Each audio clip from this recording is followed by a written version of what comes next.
నమస్తే, welcome to news 9 today. Kurnool జిల్లా చెప్పగిరి police station వద్ద ఉద్రిక్త పరిస్థితులు నెలకొన్నాయి. ఆలూరు ఎమ్మెల్యే విరూపాక్షిని పోలీసులు అరెస్ట్ చేసి ఆలూరు జూనియర్ సివిల్ జడ్జి కోర్టుకు తరలించారు. ఎమ్మెల్యేపై 3 సెక్షన్ల కింద కేసు నమోదు చేసినట్లు సమాచారం. అలాగే ఎమ్మెల్యేతో పాటు మరో 15 మందిపై ఎస్సీ/ఎస్టీ అట్రాసిటీ చట్టం కింద కేసులు నమోదు చేసినట్టు తెలుస్తోంది. అయితే ఇది రాజకీయ కక్ష సాధింపులో భాగంగా నమోదు చేసిన అక్రమ కేసు అని వైఎస్ఆర్ కాంగ్రెస్ పార్టీ నేతలు ఆరోపిస్తున్నారు. ఈ ఘటనతో చెప్పగిరి పోలీస్ స్టేషన్ పరిసరాల్లో ఉద్రిక్త వాతావరణం కొనసాగుతోంది.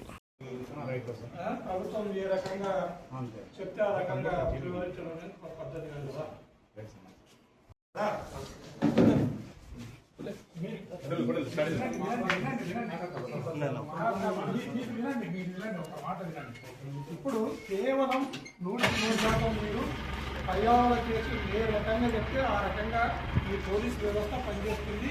ఇది ధర్మం కాదు. దీని మీద ఎస్పీ గారు కానీ డీజీపీ గారు కానీ రెస్పాండ్ అవ్వాలా, ఖచ్చితంగా న్యాయబద్ధంగా పోవాలి.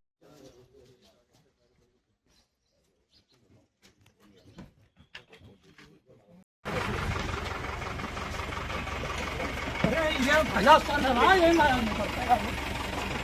ప్రజాస్వామ్యమా కూలి చేస్తున్నారు కదా.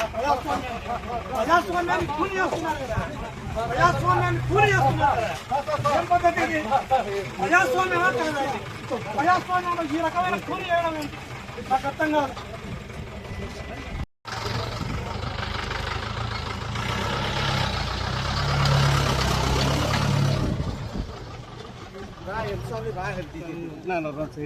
సికింద్రాబాద్ శ్రీ ఉజ్జయిని మహంకాళి అమ్మవారి బోనాల ఉత్సవాలు భక్తి శ్రద్ధలతో ఘనంగా ముగిశాయని రాష్ట్ర మంత్రి పొన్నం ప్రభాకర్ తెలిపారు. రంగం కార్యక్రమం అనంతరం మీడియాతో మాట్లాడిన ఆయన అమ్మవారి భవిష్యవాణి ప్రకారం రాష్ట్రంలో మంచి వర్షాలు కురిసి ప్రజలు పాడి పంటలతో సుభిక్షంగా ఉండాలని ఆకాంక్షించారు. బోనాల సందర్భంగా ప్రభుత్వం దేవాదాయ, రెవెన్యూ, పోలీస్ తదితర శాఖల సమన్వయంతో భక్తులకు అన్ని రకాల సౌకర్యాలు కల్పించిందన్నారు. ఉచిత బస్సు ప్రయాణం వంటి ఏర్పాట్లతో గతంతో పోలిస్తే 3 రెట్లు ఎక్కువ మంది భక్తులు తరలివచ్చారని సహకరించిన హైదరాబాద్ ప్రజలకు మంత్రి కృతజ్ఞతలు తెలిపారు. జోగినీలకు దేవాలయ దర్శనాల కోసం గుర్తింపు కార్డులు ఇవ్వాలన్న విజ్ఞప్తిని ప్రభుత్వం పరిశీలిస్తోందని, అలాగే ఉజ్జయిని మహంకాళి అమ్మవారి విగ్రహ ప్రతిష్టాపన అంశంపై ప్రత్యేక కమిటీ నివేదిక ఆధారంగా ప్రభుత్వం తుది నిర్ణయం తీసుకుంటుందని మంత్రి పొన్నం ప్రభాకర్ వెల్లడించారు.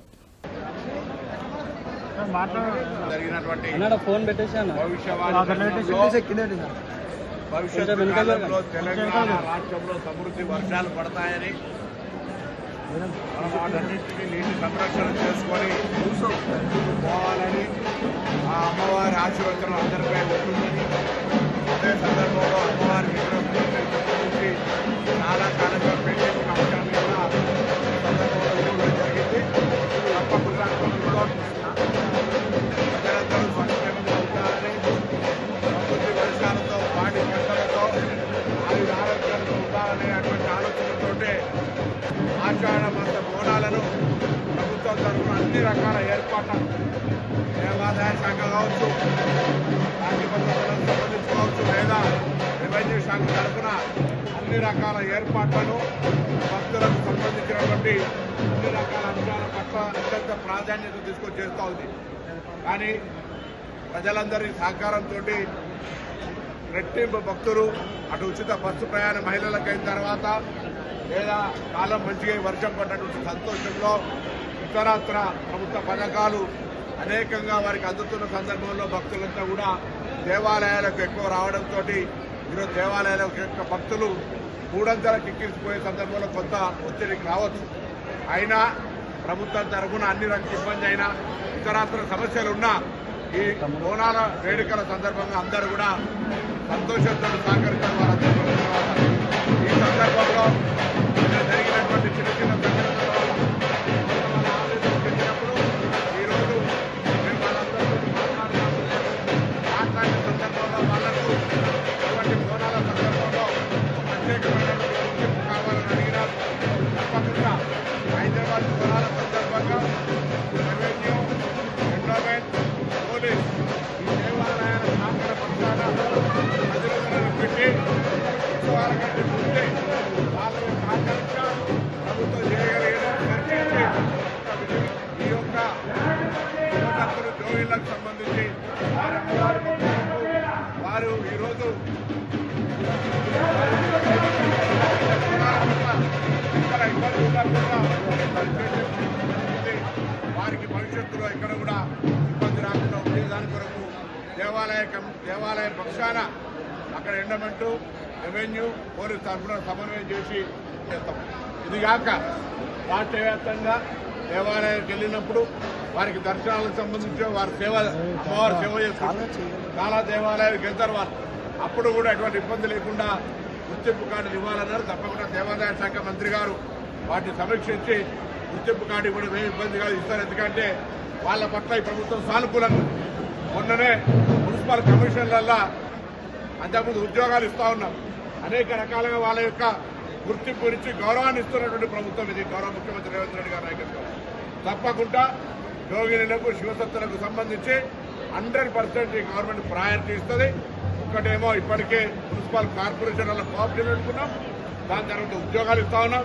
ఇంకా అనేక రకాల సేవలు తీసుకోవడంతో పాటుగా అమ్మవారి సేవ చేసే వాళ్లకు అమ్మవారి ఉత్సవాలు బోనాల సందర్భంగా ప్రత్యేకమైనటువంటి ప్రాధాన్యత ఇచ్చే విధంగా 3 శాఖల సమన్వయంతో భవిష్యత్తు ఇబ్బంది రాకుండా ముందు రేపు వచ్చే 9 తారీఖు రాళ్ళ తర్వాత నుంచే ప్రారంభం చేస్తాం. అటువంటి ఒక ప్రాధాన్యత అనే మాట మనం చేస్తూ మిగతా కార్యక్రమాలు ఏదైతే వాళ్ళు అడుగుతా ఉన్నారో దేవాలయ కమిటీలు ఇతర దేవాదాయ శాఖకు సంబంధించి తప్పకుండా మంత్రి గారితో సంప్రదించి ప్రభుత్వం దానికి ఇవన్నీ చేసిన తర్వాత వాటికి కూడా వ్యతిరేకం ఉండేటువంటి అవకాశం లేదు. కాబట్టి వారికి గుర్తింపించే విషయంలో మేము చాలా అనుకూలంగా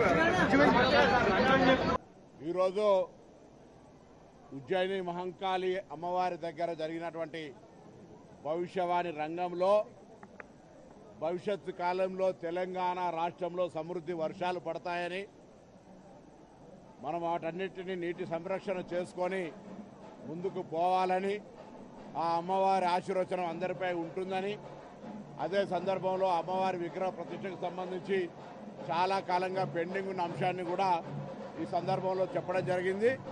తప్పకుండా ప్రభుత్వం ప్రజలందరూ సంక్షేమంగా ఉండాలని సమృద్ధి వర్షాలతో పాడి పంటలతో ఆయురారోగ్యాలతో ఉండాలనే అటువంటి ఆలోచనతోటే తెలంగాణ సాంప్రదాయం ఆచారాలకు ప్రతీక అయినటువంటి ఆషాఢ మాస బోనాలను ప్రభుత్వం తరఫున అన్ని రకాల ఏర్పాట్లను దేవాదాయ శాఖ కావచ్చు, శాంతి భద్రతలకు సంబంధించి కావచ్చు, లేదా రెవెన్యూ శాఖ తరఫున అన్ని రకాల ఏర్పాట్లను భక్తులకు సంబంధించినటువంటి అన్ని రకాల అంశాల పట్ల అత్యంత ప్రాధాన్యత తీసుకొని చేస్తూ ఉంది.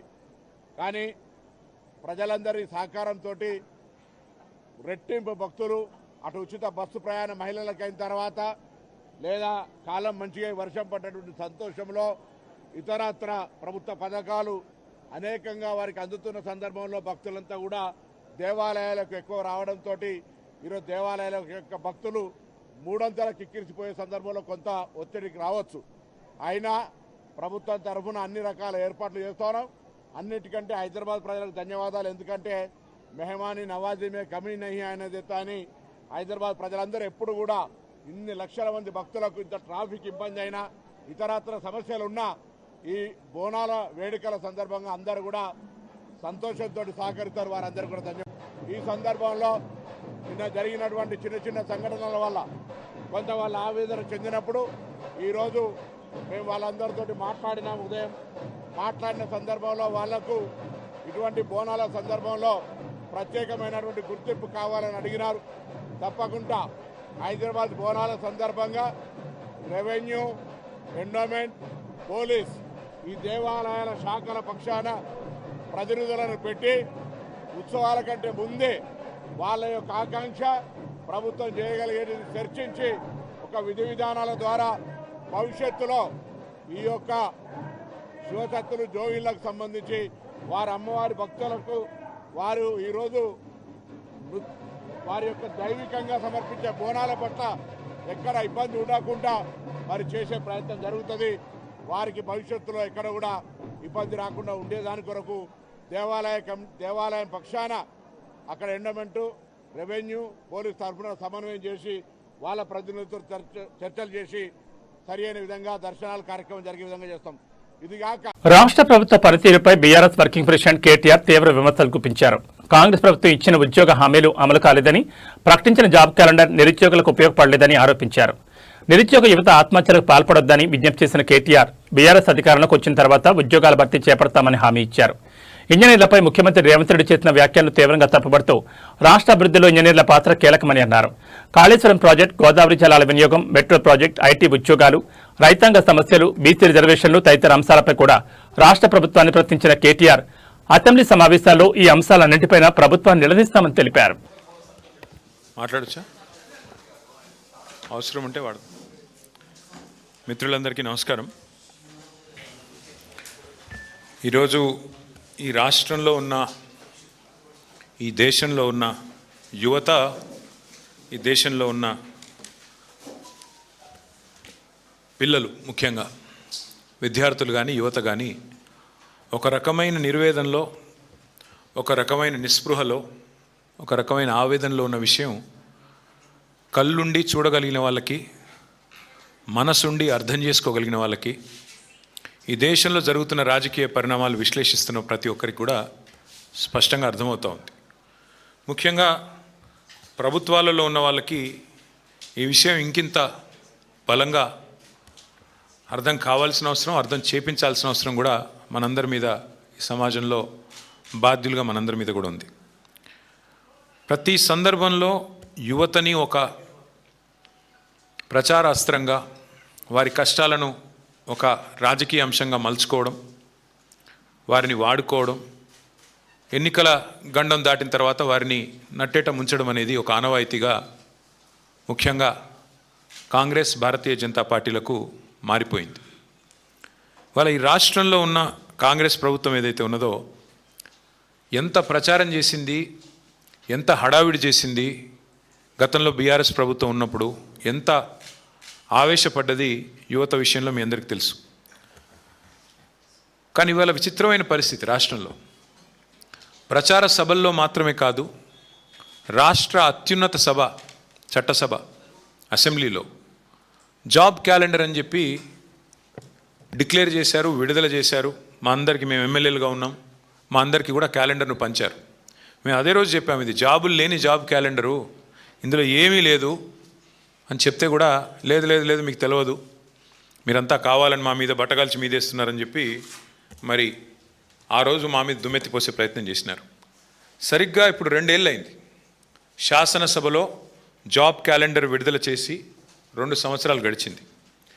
సరే, వీళ్ళ డిక్లరేషన్ల పేరిట యూత్ డిక్లరేషను, విద్యార్థి డిక్లరేషను, ఈ డిక్లరేషను, ఆ డిక్లరేషను అని బిల్డప్ ఇచ్చి ఢిల్లీ నుంచి పెద్దవాళ్ళని తీసుకొచ్చి కూడా మీటింగ్లు పెట్టి ప్రచారంతో ఊదరగొట్టారు. సరే, ఆ సభలు పనికిమాలిన చెత్త సభలు అనుకున్నా, వాళ్ళు పెట్టిన సభలు కేవలం ఓట్ల మాయ కోసం చేసిన సభలు అనుకున్నా, చట్టసభల కన్నా గౌరవం ఉండాలి కదా. మీ చెత్త సభల్లో పెట్టిన వాటికి ఎట్లాగో హామీలకు దిక్కు లేదు, కానీ చట్టసభల్లో పెట్టిన క్యాలెండర్ కూడా దిక్కు లేకపోతే మరి వాళ్ళ ఏ రకంగా ఈ రాష్ట్రంలోని యువత మరి ఈ ప్రభుత్వాలను విశ్వసించాలి అనేది మన ముందున్న ప్రశ్న. నిన్నటికి నిన్న 2 ఏళ్ళు జాబ్ క్యాలెండర్ విడుదల చేసి ఇప్పటికీ న్యాయం జరగక 2 లక్షల ఉద్యోగాలు మొదటి సంవత్సరంలో ఇస్తానని రాహుల్ గాంధీ స్వయంగా చెప్పి ఇవ్వనందుకు నిరసనగా గడ్డం వేణుకుమార్ అనే ఒక తమ్ముడు ఖమ్మం జిల్లా ముదిగొండ మండలం కొత్త లక్ష్మీపురం, న్యూ లక్ష్మీపురం గ్రామానికి చెందిన ఒక సోదరుడు ఇంత పెద్ద సూసైడ్ నోట్ రాసి నిన్న ఆత్మహత్యాయత్నానికి పాల్పడ్డాడు. ఇది డిప్యూటీ సీఎం బట్టి విక్రమార్క గారి నియోజకవర్గం. ఆ తమ్ముడు ఎంత స్పష్టంగా రాసినాడంటే ఈ లెటర్లో, జాబ్ క్యాలెండర్ ఇస్తాము అని మేనిఫెస్టోలో చెప్పడంతో నిరుద్యోగులమంతా కాంగ్రెస్ను గెలిపించాము, కానీ గత గవర్నమెంట్లో మిగిలిపోయిన నోటిఫికేషన్లు పూర్తి చేశారే తప్ప 2.5 సంవత్సరాలుగా జాబ్ క్యాలెండర్ ఇవ్వలేదు. జాబ్ క్యాలెండర్ ద్వారా ప్రతి సంవత్సరం నోటిఫికేషన్ విడుదలైతే నిరుద్యోగులకు ఈ దుస్థితి వచ్చేది కాదు అని చెబుతూ, మా మధిర నియోజకవర్గం పరిస్థితి చెప్తున్నాను, డిప్యూటీ సీఎం గారు జోక్యం చేసుకోవాలి అంటూ మొత్తం వివరంగా దాదాపు 2 పేజీల లెటర్. ఈ మాట, ఇంకా ఆయన చెప్పిన మాట,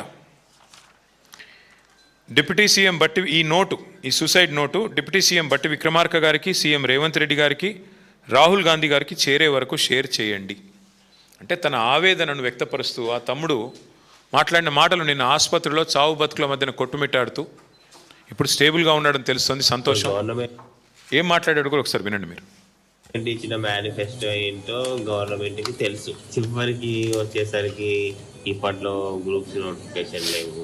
మీరు ఎండిన దానికి తాగమంటే అవసరం అయితే మాకు సంబంధం లేదు.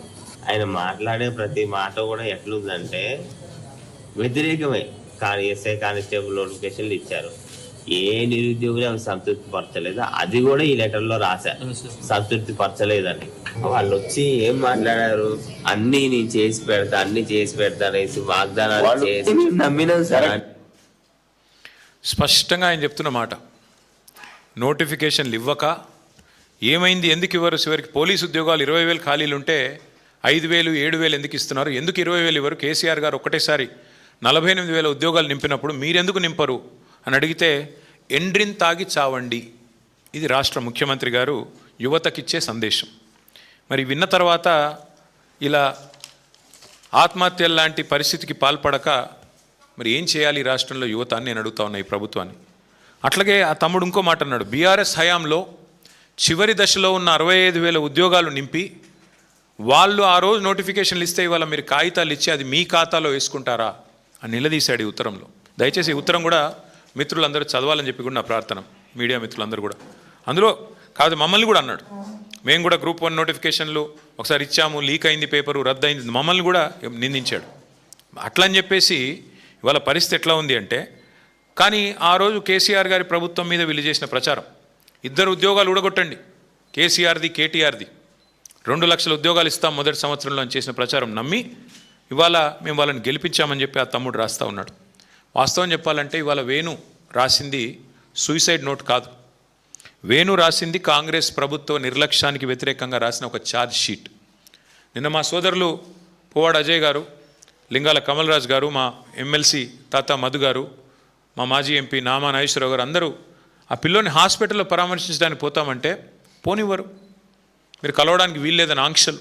అయినా మా వాళ్ళ ఆంక్షల్ని ఛేదించుకొని పోయి ఆ పిల్లోడికి ధైర్యం చెప్పి, ఏమీ కాదు మేమందరం ఉన్నాం మీకు అని చెప్పి ధైర్యం చెప్పి వచ్చారు. ఇవాళ వాస్తవం ఏంటి అంటే, అశోక్ నగర్ నడి రోడ్లో రాహుల్ గాంధీ ఇచ్చిన మాటకి దిక్కులేదు. 2 లక్షల ఉద్యోగాలు మొదటి సంవత్సరంలోనే ఇస్తాం అని చెప్పిన రాహుల్ గాంధీ, నేను అడుగుతా ఉన్నా ఈరోజు ఇక్కడ పిల్లలు ఆత్మహత్య యత్నానికి పాల్పడుతుంటే మీరు ఎక్కడ ఉన్నారు రాహుల్ గాంధీ అని అడుగుతా ఉన్నా. ఎందుకు రారు మీరు హైదరాబాద్కి, ఎందుకు రారు? మీరు ఇక్కడ నామినేట్ చేసిన ముఖ్యమంత్రి, మీ కాంగ్రెస్ పార్టీ నామినేట్ చేసిన ముఖ్యమంత్రి ఎండ్రిన్ దాగి చావండి అంటుంటే ఎందుకు మీరు ఉలకరు పలకరు? నేను నిన్న అడిగాను రాహుల్ గాంధీ గారిని, అయ్యా మీ ముఖ్యమంత్రి అడ్డగోలుగా మాట్లాడుతున్నాడు, ఎండ్రిన్ దాగి చావమంటాడు పోలీస్ అభ్యర్థుల్ని, మరి క్రిమినల్ వేస్ట్ అంటున్నాడు ఇంజనీరింగ్ విద్యార్థుల్ని, ఇది పద్ధతేనా?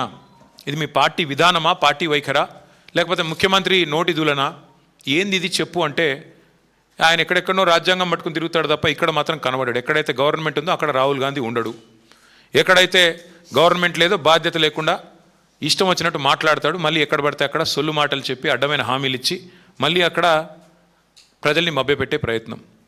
నేను ఇవాళ ఈ రాష్ట్రంలో ఉన్న బాధ్యులను కూడా అడుగుతా ఉన్నా, అధికారంలోకి రావడానికి ప్రగల్భాలు పలికి నిరుద్యోగ భృతి ఇస్తామని చెప్పి, అట్లాగే యువతకి ఇది ఇస్తాం అది ఇస్తాం, 10వ తరగతి పాస్ అయితే 10,000, 12వ తరగతి పాస్ అయితే 15,000, డిగ్రీ పాస్ అయితే 25,000, పోస్ట్ గ్రాడ్యుయేషన్ పాస్ అయితే 1,00,000 రూపాయలు, అట్లాగే మన పిహెచ్డి చేస్తే 5 లక్షలు అని చెప్పిన రేవంత్ రెడ్డి గారు, అని ప్రగల్భాలు పలికిన బట్టి విక్రమార్క గారు, మరి మీ సొంత నియోజకవర్గంలో నిరుద్యోగి ఉత్తరం రాస్తే ఏది మీ స్పందన?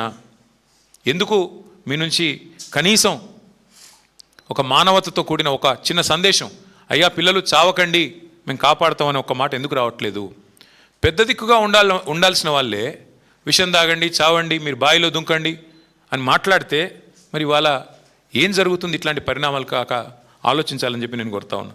ఇంకా విచిత్రమైన పరిస్థితి ఏమంటే, రాహుల్ గాంధీ గారి నాయకత్వంలోని ఈ పార్టీ మేము వీరికి బుద్ధి రావాలనే మన ఏ రోజైతే వాళ్ళు యూత్ డిక్లరేషన్ ఏ ప్రాంగణంలో అయితే పెట్టారో సరూర్ నగర్లో, అక్కడే పెట్టాం మీటింగ్. మేము కూడా పెట్టి గుర్తు చేయడానికి కాంగ్రెస్ పార్టీకి, అయ్యా మీరు ఇచ్చిన వాగ్దానాలకి 4 ఏళ్ళు అయింది, మీ ప్రభుత్వానికి ప్రజలు ఇచ్చిన కాలం కూడా గడుస్తున్నది, ఎప్పుడు స్పందిస్తారు అని చెప్పి అక్కడే ఒక సభ పెట్టి నిరుద్యోగుల సాక్షిగా ప్రశ్నించాం. ఏమడిగాము? 24 హామీలు ఇచ్చారు మీరు యూత్ డిక్లరేషన్లో, ఒక్కటన్నా అమలైందా?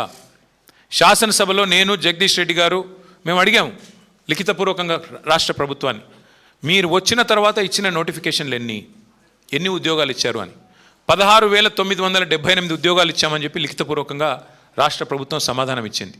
అందులో కేసీఆర్ గారి ప్రభుత్వం ఇచ్చిన నోటిఫికేషన్లు రద్దు చేసి తిరిగి రీనోటిఫికేషన్ ఇచ్చిన వాటిని తీసేస్తే 10,000 ఉద్యోగాలు కూడా ఇవ్వలేదు. అంటే 2.5 సంవత్సరాలు 50% టైం గడిచిపోయిన తర్వాత మీరు ఇచ్చిన ఉద్యోగాలు 10,000 దాటలేదు. ఇచ్చిన హామీ ఏమో మొదటి సంవత్సరంలో 2 లక్షల ఉద్యోగాలు, ఇచ్చిన ఉద్యోగాలు ఇప్పటి వరకు 10,000 ఉద్యోగాలు దాటలేదు.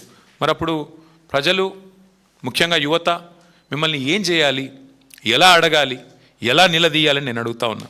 ఇప్పటికైనా నేను అడుగుతా ఉన్నా ముఖ్యమంత్రిని, వేణు రాసిన సూసైడ్ నోట్ నీకు అందిందా, అందలేదా? మీ ఇంటెలిజెన్స్ పోలీసు వాళ్ళు ఇచ్చారా, ఇవ్వలేదా? తప్పక చెప్పాలని చెప్పి నేను డిమాండ్ చేస్తూ ఉన్నా. ఆ పిల్లోడు రాసిన సూసైడ్ నోట్కి సమాధానం చెప్పే సత్తా ఉందా ఈ ప్రభుత్వానికి, విక్రమార్క గారికి కానీ రేవంత్ రెడ్డి గారికి కానీ?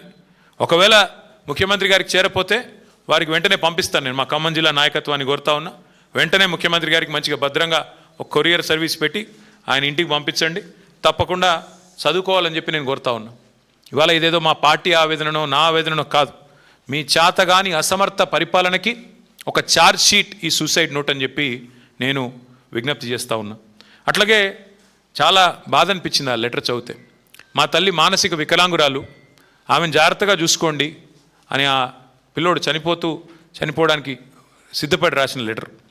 అంటే బంగారు భవిష్యత్తు ముంగట పెట్టుకొని వాళ్ళ పిల్లలు తనువులు చాలించే పరిస్థితి వచ్చింది రాష్ట్రంలో. అంటే రాహుల్ గాంధీ అదేవిధంగా రేవంత్ రెడ్డి చేసిన మోసం ఎంత దుర్మార్గమో దీన్ని బట్టే చెప్పొచ్చు. అందుకే నేను ఈ రాష్ట్రంలో పిల్లలకు నేను విజ్ఞప్తి చేస్తూ ఉన్నా. గతంలో 2,32,000 ఉద్యోగ నియామక పత్రాలకి నోటిఫికేషన్లు ఇచ్చింది మా ప్రభుత్వం. మధ్యలో కరోనా వచ్చిన 2 సంవత్సరాలు, అట్లాగే ఈ జోనల్ వ్యవస్థను మొత్తం 95% స్థానిక రిజర్వేషన్లు సాధించడానికి మోడీ గారు మోకాళ్ళడ్డం పెట్టిన 1.5 సంవత్సరాల పాటు మరి వేగంగా ఎంబడబడి నోటిఫికేషన్లు ఇచ్చి మా శక్తి మేరకు ప్రయత్నాలు చేసినాం. 2,32,000 ఉద్యోగాలకు నోటిఫికేషన్లు ఇచ్చాం. తప్పకుండా మళ్ళీ తిరిగి వస్తాం. మళ్ళీ యువతకి తప్పకుండా ఈసారి పటిష్టమైన కార్యాచరణతో, పూర్తి స్థాయి పకడ్బందీ ప్రణాళికతో మేమే మళ్ళీ తిరిగి ఉద్యోగాలు కూడా ఇచ్చే బాధ్యత మాది. దయచేసి తనువులు చాలించకండి, దయచేసి బలవన్మరణాలకు పాల్పడవద్దని చెప్పి కూడా యువతకి నా విజ్ఞప్తి. అట్లాగే రాహుల్ గాంధీ గారు ఢిల్లీలో తెగ పోజులు కొడుతున్నారు. అక్కడ ప్రధానమంత్రి గారు ఇంటి ముందుకెళ్ళి ధర్నా చేసినట్టు, ఏదో కొత్త తరం పిల్లల కోసం వాళ్ళ ఆందోళనకి ఈయన మద్దతు పలికినట్టు చాలా పోజులు కొడుతున్నారు. నేను రాహుల్ గాంధీ గారిని అడుగుతా ఉన్నా, మరి మీ ముఖ్యమంత్రి గారు ఇవాళ ఈ రాష్ట్రంలో ప్రతి సంవత్సరం గ్రాడ్యుయేట్ అయ్యే ఇంజనీర్లను పట్టుకొని క్రిమినల్ వేస్ట్ అని మాట్లాడుతుంటే ఎందుకు ఉలకవు పలకవు? వాస్తవం ఏంటి రాహుల్ గాంధీ గారు? వాస్తవం ఏంటి అంటే ఇవాళ ఈ రాష్ట్రంలో కనుక మీరు చూసినట్టయితే మీకు దమ్ము లేదు. ఈ రాష్ట్రంలో మీ ముఖ్యమంత్రి కానీ మీకు కానీ పిల్లల ముందుకు వచ్చి మాట్లాడే పరిస్థితి లేదు, మీకు దమ్ము లేదు. చేసింది మోసం కాబట్టి. ఇంకా దారుణం ఏంటంటే వేరే రాష్ట్రాల్లో అక్కడ లాఠీ చార్జ్ జరిగినా ఇంకోటి జరిగినా అక్కడ రాహుల్ గాంధీ గారు ఆగమేఘాల మీద పరుగులు పెట్టిపోతూ ఉంటారు. కానీ ఆయన కాంగ్రెస్ పార్టీ పరిపాలిస్తున్న రాష్ట్రంలో మాత్రం ఎక్కడ కూడా ఉలకడు పలకడు. లాఠీ చార్జ్ అయినా, ఉరికిచ్చి కొట్టినా, ఎండ్రిందాగమని చెప్పినా, అట్లాగే మరి ఇప్పుడు పిల్లల చివరికి సూసైడ్ నోట్లు రాసినా రాహుల్ గాంధీ గారిలో చలనం లేదు. ఒకటి మాత్రం వాస్తవం, ఇవాళ నిజంగా చెప్పాలి అంటే ముఖ్యమంత్రి క్రిమినల్ వేస్ట్ అన్నాక మేమందరం బాధపడ్డాం. ఎందుకు?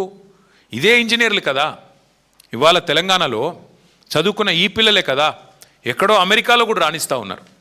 ఎక్కడో అమెరికాలో ఐటీ రంగంలో ఇవాళ మన పిల్లలు ప్రపంచాన్ని శాసిస్తూ ఉంటే ఆ ఇంజనీర్లను పట్టుకొని ఇవాళ తెలుగు రాష్ట్రాల పిల్లలందరూ హైదరాబాద్లో చదువుకున్న వాళ్ళు లక్షల మంది ఉన్నారు అమెరికాలో. వాళ్ళందరూ క్రిమినల్ వేస్టా? వాళ్ళు చదువుకున్న డిగ్రీలు నిష్ఫలమా? ఏది క్రిమినల్ వేస్టు? 89 కేసులు, అత్యధిక క్రిమినల్ కేసులున్న వ్యక్తిని ముఖ్యమంత్రి చేయడమే క్రిమినల్ వేస్ట్. అత్యధిక క్రిమినల్ కేసులున్న వ్యక్తిని ముఖ్యమంత్రి చేయడం కాంగ్రెస్ పార్టీ తీసుకున్న నిర్ణయం, దట్ ఈస్ క్రిమినల్ వేస్ట్. అసలు క్రిమినల్ వేస్ట్ అంటే ఏంటి?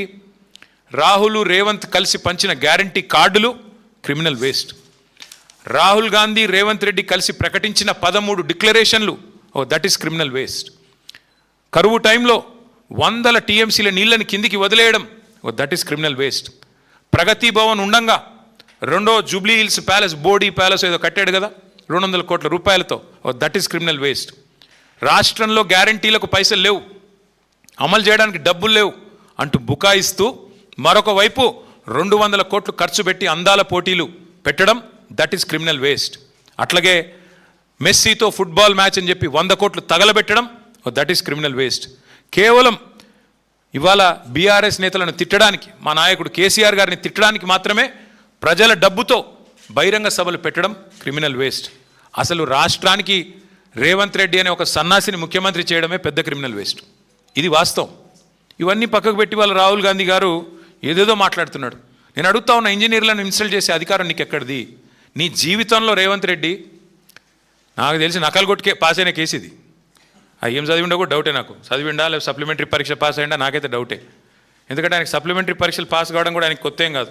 అసెంబ్లీలో ఓడిపోయాడు, 3 నెలల తర్వాత వచ్చిన పార్లమెంట్లో సప్లిమెంటరీలో పొరపాటున గెలిచాడు. ఏం చదువుకున్నాడో ఎవడికి తెలియదు. ఆయన ఇవాళ మాట్లాడుతున్నాడు చదువుకున్న వాళ్ళ గురించి. ఏం మాట్లాడతాడు? ఆయనకంట తెల్ల కాగితం మీద అంట పిల్లలకి రాయడం రాదంట.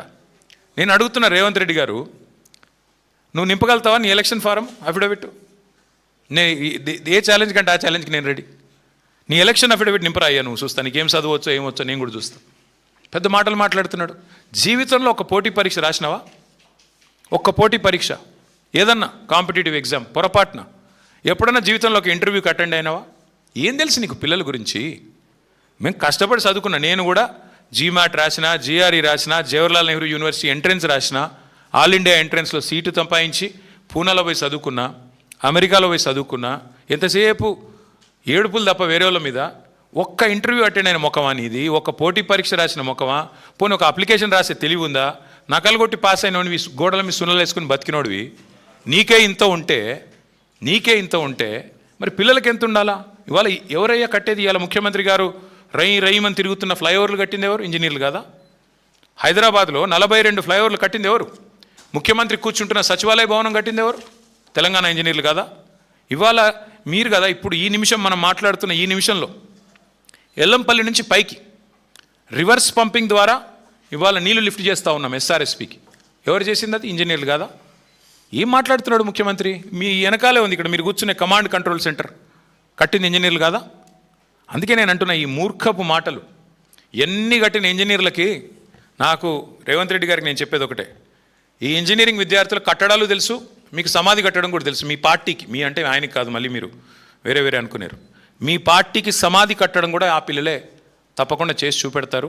నేను ఇవాళ గడ్డం వేణు తరపున, ఇవాళ రాష్ట్రంలో నిరుద్యోగుల తరపున స్పష్టంగా రాహుల్ గాంధీని రేవంత్ రెడ్డిని అడుగుతా ఉన్నా, సమాధానం చెప్పు. 2 లక్షల ఉద్యోగాలు ఎప్పుడు ఇస్తావు? ఎలా ఇస్తావు? నీ జాబ్ క్యాలెండర్ ఎక్కడ సచ్చింది? రాహుల్ గాంధీ ఎక్కడ ఉన్నాడు? ఎందుకు ఉలకరు పలకరు ఈ తెలంగాణ యువత అడుగుతున్నారు. సమాధానం చెప్పండి. మిమ్మల్ని వదిలిపెట్టాం. డ్రామాలతో ఇంకా ఎన్ని రోజులు ఏమార్చలేరని చెప్పి మరొకసారి విజ్ఞప్తి చేస్తూ, అసెంబ్లీ సమావేశాలు కూడా పెడతారని చెప్తున్నారు తొందరలో. తప్పకుండా అందులో మా వైపు నుంచి ఒకటే ఎజెండా పెట్టుకుంటాం.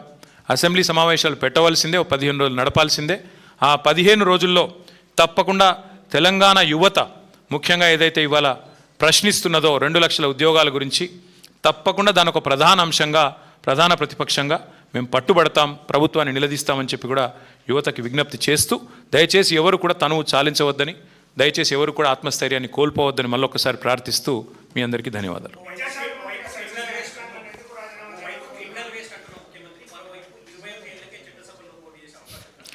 అంటే రేవంత్ రెడ్డి స్టైల్ ఏంటంటే బ్రదర్, ఆయన చేతుల్లో ఉన్నది ఏది చేయడు, చేతుల్లో లేని వాటికి మాత్రం పోదులు కొడతాడు. మంచి సామెత ఒకటి ఉంటుంది, ఇక్కడ మీకు తెలుగు వచ్చిన వాళ్ళకి బాగా తెలుస్తుంది. గాలికి పోయే పేలపిండి కృష్ణార్పణం అన్నాడు వెనకటికోడు. మన వల్ల అయ్యేది లేదు, పోయేది లేదు. 21 ఏళ్లకు చట్టసభలో అడుగు పెట్టాలని నిర్ణయం చేసేది పార్లమెంటు. శాసనసభలో తీర్మానం చేస్తే ఏమి, చేయకపోతే నేను అడిగినోడు ఎవడు. నువ్వు చేయాల్సింది ఏంటి రేవంత్ రెడ్డి? నువ్వేం చేయాలి? 10వ తరగతి పాస్ అయ్యే పిల్లలకి 10,000 రూపాయలు ఇవ్వు. నువ్వేగా చెప్తివి. 12వ తరగతి పాస్ అయ్యే పిల్లలకు 15,000 ఇవ్వు. డిగ్రీ పాస్ అయిన పిల్లలకి 1,00,000 రూపాయలు ఇవ్వు. పీజీ పాస్ అయిన పిల్లలకి చెప్తివి కదా 5 లక్షలు ఏదో, అవి ఇవ్వు. స్కూటీలు ఇవ్వు. పిల్లలకి నిరుద్యోగ భృతి ఇవ్వు 4,000. యూత్ డిక్లరేషన్లో, విద్యార్థి డిక్లరేషన్లో నువ్వేదైతే జెన్ జీ అంటున్నావో ఆ జెన్ జీకి నువ్వు ఇచ్చిన హామీలు నిలబెట్టుకు ముందు. నీ చేతిలో ఉన్నది ఇవ్వవు. ఇప్పుడు ఇట్లాగే బీసీ రిజర్వేషన్ విషయంలో కూడా ఇట్లే మోసం చేసినాడు. రిజర్వేషన్లు అని చెప్పి ఇక్కడ తీర్మానం పాస్ చేస్తాడు, ఢిల్లీకి పంపుతాడు, మోడీ ఆపాడు అంటాడు. మరి బీసీలకు 1,00,000 కోట్లు నువ్వే ఇవ్వాలి కదా, నువ్వు ఇచ్చిన హామీనే కదా, అదెందుకు ఇవ్వవు? పోనీ బీసీలకు 42% వాటా ఇస్తాను ప్రభుత్వ కాంట్రాక్ట్లలో, అవెందుకు ఇవ్వవు? నువ్వు ముందు నీ చేతుల్లో ఉన్నవి, నీ చెప్పు చేతుల్లో ఉన్నవి, నీ ప్రభుత్వ ఆధీనంలో ఉన్నవి వాటిని నెరవేర్చు. పిల్లలకు కూడా నేను అనేది, ముఖ్యమంత్రి గారు నీ తీర్మానం నాలుక గీకేసి పారేసుకోవడం కూడా పనికిరాదు. నీకు తెలుసు, నాకు తెలుసు. అది నువ్వు ఇవ్వాల్సింది, నువ్వు చేయాల్సిన పని ఏంటి? పిల్లలకి నువ్వు ఇచ్చిన వాగ్దానాలు 2 లక్షల ఉద్యోగాలు ఇవ్వు. పిల్లలకి నువ్వు చెప్పిన విద్యా భరోసా కార్డు ఇవ్వు. గురుకుల పాఠశాలల్లో 150 మంది పిల్లలు చచ్చిపోయారు ఇప్పటికీ. వాటిని పట్టించుకో. విద్యా హక్కు చట్టాన్ని తుంగలో దొట్టే విధంగా మాట్లాడుతున్నావు. 27,000 ఉన్న స్కూళ్ళని 4,000కు పరిమితం చేస్తా అని మాట్లాడుతున్నావు. విద్యా హక్కు చట్టం తెచ్చింది శ్రీమతి సోనియా గాంధీ గారి ప్రభుత్వం, యూపీఏ చైర్పర్సన్గా. అది తెలుసుకో. కనీసం చట్టాలన్న అవగాహన చేసుకో. అది చేయకుండా టైంపాస్ కార్యక్రమం చేస్తాను, 21 ఏళ్ళకే నేను పంపుతాను చట్టసభల కంటే నాలిక గీకేసి పారేసుకోవడానికి కూడా ముఖ్యమంత్రి చేసే తీర్మానం పనికిరాదు.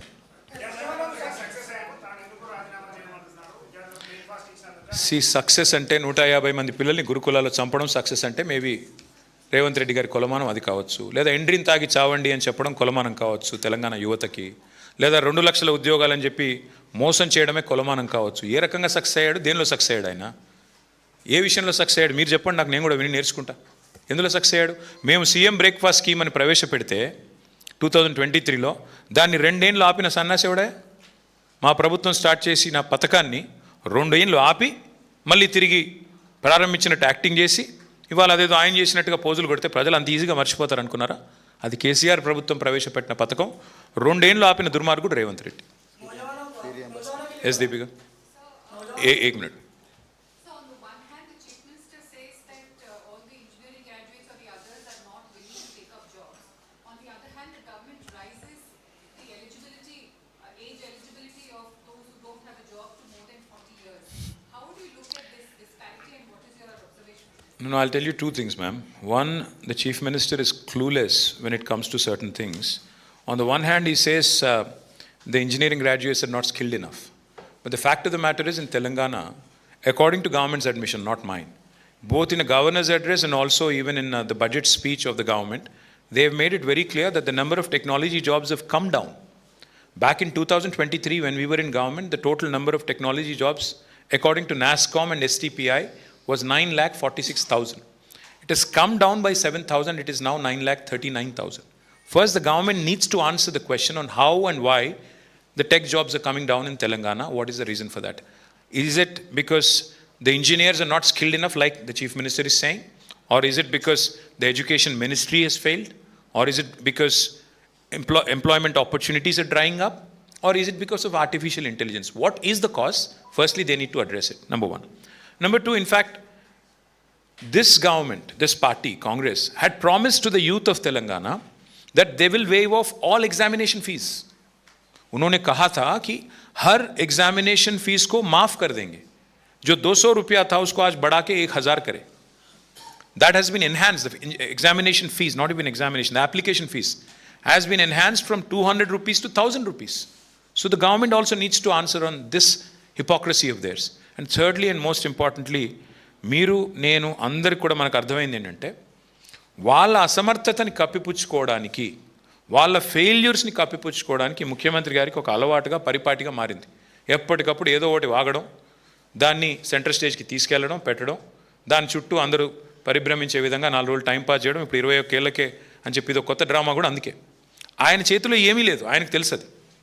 కానీ ఆయన చేతిలో ఉన్నవి చేయడు, లేని వాటికి మాత్రం ఈ రకంగా నాటకాలు ఆడుతూ ఉంటాడు. కాబట్టి that's the unfortunate current state of affairs.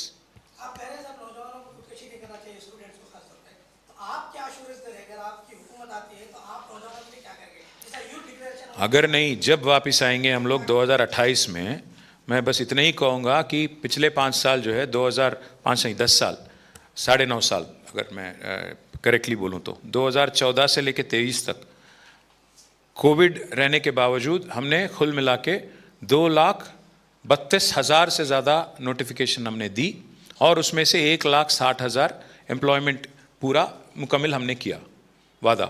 और बाकी जो कोर्ट केसेस की वजह से 70,000 कुछ पेंडिंग थे, उसके कागज़ इन्हों देके, अब के चीफ मिनिस्टर देके आज कुछ भी बोल रहे हैं उन्होंने. और साथ ही साथ हमारे प्रवीण भाई याद दिला रहे हैं मेरे को, प्राइवेट सेक्टर में 24 लाख से ज़्यादा, आईटी और बाकी सेक्टर्स में 24 लाख से ज़्यादा एम्प्लॉयमेंट क्रिएट करने वाली गवर्नमेंट हमारी है तेलंगाना में, केसीआर गवर्नमेंट. आज मैं देखते रहता हूँ, कभी का एक बार हंस भी लेता हूँ.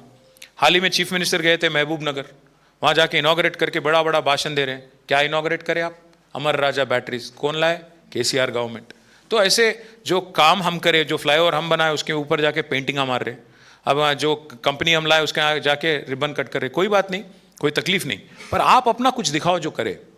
आप जो वादा करें, राहुल गांधी साहब जो वादा करें 2 लाख, एक पहले ही साल में 2 लाख रोजगार हम देंगे, गवर्नमेंट नौकरी हम देंगे, क्या हुआ उसका? जब वापस हम आएंगे 2028 में, मैं वादा करता हूं आपसे, पिछली बार जो 1-2 गलतियां हुए, जो छोटे छोटे मिस्टेक्स हुए हमारे तरफ से, उसको रेक्टिफाई करेंगे। एक तरीके से जैसे यूपीएससी चलती हैं उसी तरीके से ढंग से एम्प्लॉयमेंट रिक्रूटमेंट मैं पर्सनली मॉनिटर करूंगा, और मैं वादा करता हूं पार्टी के वर्किंग प्रेसिडेंट होने के नाते कि सही तरीके से युवा की जो एस्पिरेशन है प्राइवेट सेक्टर में, गवर्नमेंट सेक्टर में बैलेंस करके उनको एम्प्लॉयमेंट क्रिएट करना हमारी जिम्मेदारी रहेगी।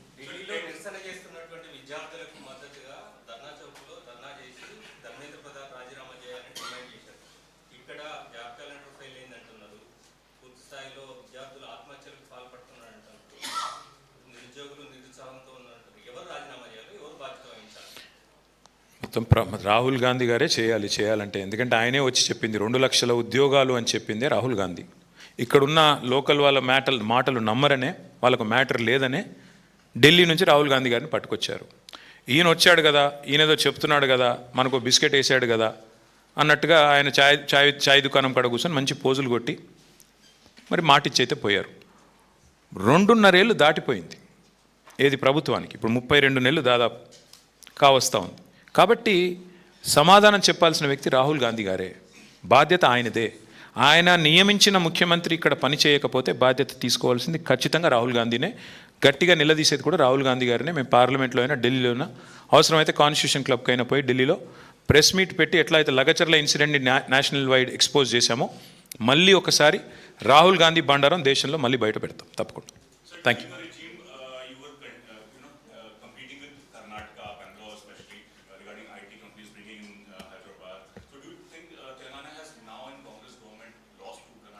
Well, we certainly have lost the momentum, brother, because this is not my, criticism or my accusation. In fact, it's government's own confession.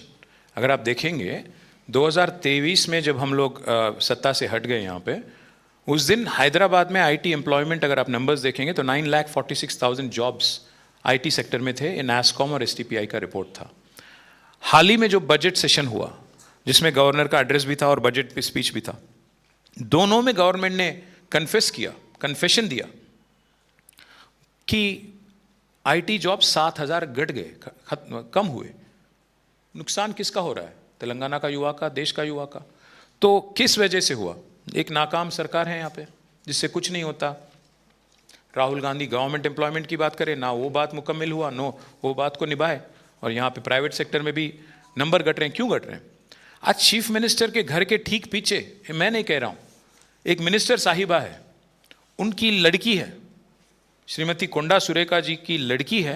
वो खुद बयान देती है खुलेआम कि चीफ मिनिस्टर के घर के ठीक पीछे एक इंडस्ट्रियलिस्ट के सर पे बंदूक लगा के एक्सटॉर्शन किया जाता है. कैसे रहेगा इंडस्ट्री ऐसे माहौल में?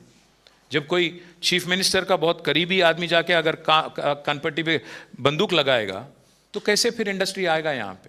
तो यही हो रहा है इस तेलंगाना में. एक माफिया राज चल रही है, और जो बच्चों के साथ वादा किया गया वो नहीं निभाते हैं. इसलिए बच्चे सुइसाइड नोट लिख के, कल वेनू करके बच्चा है खम्मम में, सुइसाइड नोट लिख के राहुल गांधी तक ये चिट्ठी पहुंचे, ये उसका रिक्वेस्ट था, और वो लिख के कल उसने सुइसाइड करने की कोशिश की.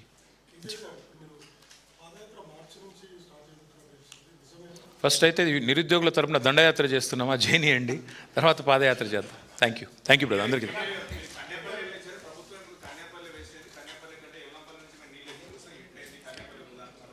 భయ నేను మీకు ఒకటే మళ్ళీ చెప్పేది, మళ్ళీ మీకు రిక్వెస్ట్ చేసేది, జూలై మాసం మొత్తం వర్షాలు పడేదాకా కింద గోదావరిలో నీళ్లు కన్నెపల్లి దగ్గర పోతున్నా దాన్ని ఎత్తకుండా రాష్ట్ర రైతాంగాన్ని ఎండబెట్టిన criminal and waste government Revanth Reddy government.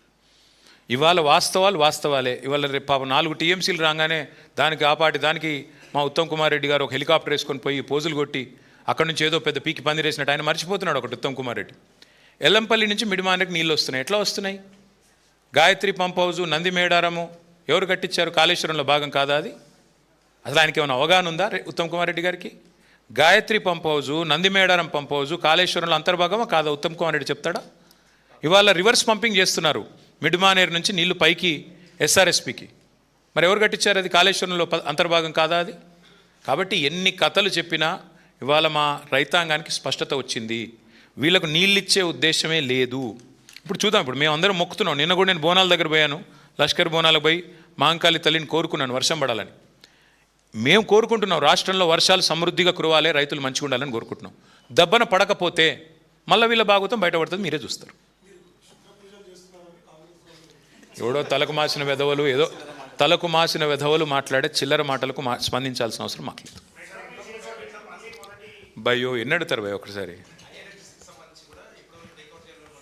నేను ఇదివరకు చెప్పాను, మళ్ళీ చెప్తున్నాను, మెట్రో రేవంత్ రెడ్డి గారి ప్రతి స్కీమ్ వెనక ఒక స్కామ్ ఉంటుంది భయ్య, అందులో మీరు అనుమాన పడకండి. ప్రతి స్కీమ్ అంటే దాని వెనక ఒక స్కామ్ ఉండదు, ఏది ఉండదు. 280 ఎకరాలు నొక్కేయడానికి అనుముల బ్రదర్స్కి ఆయన చుట్టుండే అనుయాయులకు కట్టబెట్టడానికి ఈ స్కెచ్ అంతా. ఒక ప్రైవేట్ కంపెనీ నెత్తిన ఉన్న అప్పును తీసుకొచ్చి రాష్ట్ర ప్రజల నెత్తి మీద రుద్దడమే మూర్ఖపు నిర్ణయం. నెంబర్ 1. నెంబర్ 2, నేను ఆ రోజు కూడా అడిగాను, మళ్ళీ అడుగుతున్నా. మేము రాయదుర్గం నుంచి ఎయిర్పోర్ట్ వరకు మేము మెట్రో ఎక్స్పాన్షన్కి టెండర్కి పోయాము, టెండర్ పూర్తి చేశాము, పని మొదలుపెట్టే దశలో ఈ మూర్ఖుడు ఆపాడు. మరి మాకు అడ్డం చెప్పని, అభ్యంతరం చెప్పని కేంద్రం నీకెందుకు అభ్యంతరం చెప్పింది? ఏ కారణం చేత నువ్వు అసలు మెట్రోని టేక్ ఓవర్ చేశావు, ఎవరికి చెప్తావు? 3వది, అసలు ఇద్దరు కాంగ్రెస్ బీజేపీ ఇద్దరు కలిసే కదా మెట్రోని కానీయకుండా చేసింది మా గవర్నమెంట్లో. లగ్డికాపూల్ నుంచి బిహెచ్ఎల్ వరకు ట్రాఫిక్ లేదని చెప్పారు ఎవరు? కేంద్ర ప్రభుత్వంలో ఉన్న ఘనా పార్టీలు. చిన్న చిన్న పట్టణాలు లక్నో, మీరట్ కూడా మెట్రోలు ఇచ్చిన వాళ్ళు. హైదరాబాద్ లాంటి అతి ప్రాముఖ్యత కలిగిన నగరం, ఇట్లాంటి నగరంలో ట్రాఫిక్ లేదంటే ఎక్కడి నుంచి లగ్డికాపూల్ నుంచి బిహెచ్ఎల్. ఆ కేంద్ర మంత్రిని తీసుకొచ్చి ఒకసారి ఆ ట్రాఫిక్లో ఇరికిస్తే అయిపోద్ది, అందరికీ తెలిసి వస్తుంది ట్రాఫిక్ ఉందా లేదా. Thank you.